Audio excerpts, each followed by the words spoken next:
Une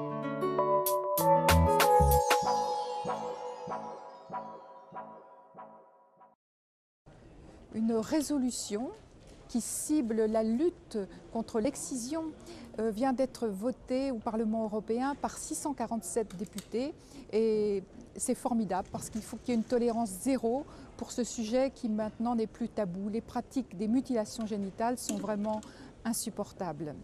Mais on ne peut pas accorder le statut de réfugié de façon automatique.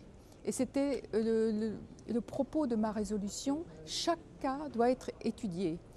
La crainte de l'excision, les menaces d'excision sur une fillette, quelquefois constituent une demande pour obtenir pour toute une famille un statut de réfugié dans des pays de l'Europe.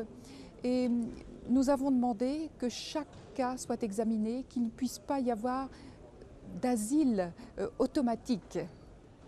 Parce qu'on se rend bien compte que l'excision émigre en Europe et que le fait d'accueillir dans un pays européen une fillette avec sa famille ne l'exempte pas d'être excisée. Parce que quelquefois on obtient le statut de réfugié, mais une fois arrivé dans le pays qui vous accueille, la pratique de l'excision est néanmoins accomplie. La prise en compte de ce fléau qu'est l'excision est vraiment absolument nécessaire.